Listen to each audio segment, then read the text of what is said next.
அன்பார்ந்த இணையதள நேயர்களை மீண்டும் www.qcrc.in என்ற இணையதளத்திற்காக நியூஸ் தமிழ் செய்தி அறிக்கையில் உங்களை சந்திப்பதில் பெருமகிழ்ச்சி அடைகிறோம்.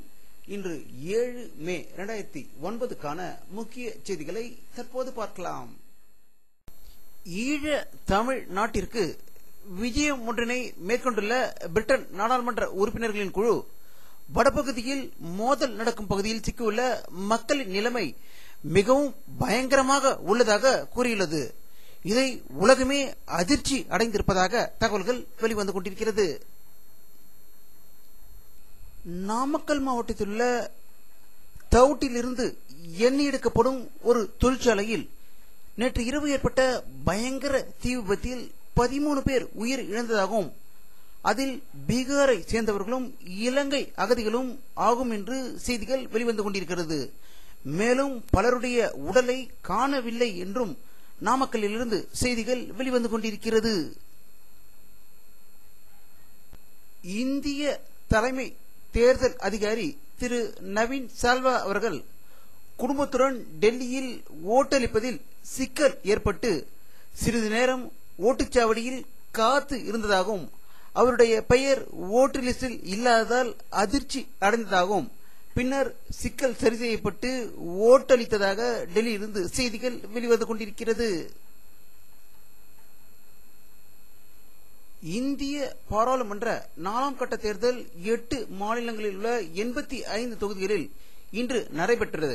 இதில் 57% வாக்குகள் பதிவானதாகவும் ஒரு சில அசம்பாவிதங்கள் தவிர மற்றபடி தேர்தல் அமைதியாக நடந்து முடிந்ததாக டெல்லியிலிருந்து செய்திகள் வெளியாகிக் கொண்டிருக்கிறது.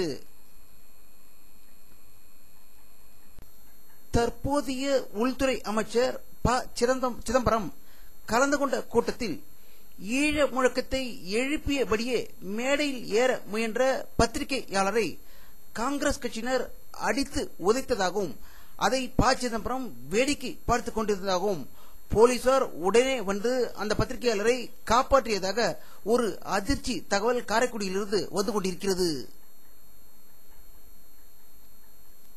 தமிழக முதல்வர் திரு கருணாநிதி அவர்கள் திடீரென்று தொலைக்காட்சியில் தோன்றி தான் தமிழ் ஈழ நாட்டை பெற்று தர முயற்சி செய்வேன் என்று கூறியதாக ஒரு சந்தோஷ செய்தி அப்போலோ ஹாஸ்பிட்டலில் இருந்து வந்து கொண்டிருக்கிறது. தமிழக முதல்வர் திரு கருணாநிதி அவர்கள் மீது காங்கிரஸ் கட்சி ஒரு அணுகுண்டை தூக்கி போட்டதே என்று கூறும் அளவுக்கு இன்று டெல்லியில் அதிமுகவுடன் கூட்டணி வரும் என்று கூறி வரும் காங்கிரஸ் தலைவர்கள் வரிசையில் லேட்டஸ்டாக டெல்லி முதல்வர் ஷீலா ஜித்தும் ஆம் வருவதற்கு வாய்ப்பு இருக்கிறது என்று கூறியிருப்பதால் தமிழகத்தில் உள்ள திராவிட முன்னேற்ற கட்சி தொண்டர்கள் கடும் அதிர்ச்சி அடைந்திருப்பதாகவும் தகவல்கள் வெளிவந்து கொண்டிருக்கிறது. இதை பற்றி நம்முடைய அரசியல் வல்லுநரும் கருத்து கேட்ட போது 60 ஆண்டுகளாக காங்கிரஸ் கட்சி தனக்கு காரியம் ஆக வேண்டுமென்றால் காலை பிடித்துக் கொண்டிருக்கும் என்றும் காரியம் முடியும் தருவாயில் காலை வாரிவிடும் என்பது மீண்டும் நிரூபணமாகி இருக்கிறதோ என்று என்ன தோன்றுகிறது கருத்து வெளியிட்டிருக்கிறார்கள். விஸ்வ இந்து பரிஷத் இயக்க செயல் தலைவர் திரு அசோக் சிங்கால் சென்னையில் வெளியிட்டுள்ள ஒரு செய்தி அறிக்கையில் இலங்கையில் நடப்பது தமிழர்கள் பிரச்சனை அல்ல என்றும் அது இந்துக்களின் பிரச்சனை என்றும் 500க்கும் மேற்பட்ட இந்து கோவில்களை சிங்களர்கள் இடித்து தள்ளி இருக்கிறார்கள் என்று ஒரு திடீர் குற்றச்சாட்டை கூறியிருக்கிறார். சமாஜ்வாடி கட்சி தலைவர் திரு முலாயம் சிங் யாதவ் உத்தரப்பிரதேச மாநிலம் மைன்பூர் நகரில் இன்று அளித்த ஒரு பேட்டியில் மாயாவதியை டிஸ்மிஸ் செய்யும் எந்த கட்சிக்கும் ஆதரிக்க தயார் என்று முலாயம் சிங் செய்தியாளர்களிடம் தெரிவித்ததாக தகவல்கள் வெளிவந்து கொண்டிருக்கிறது.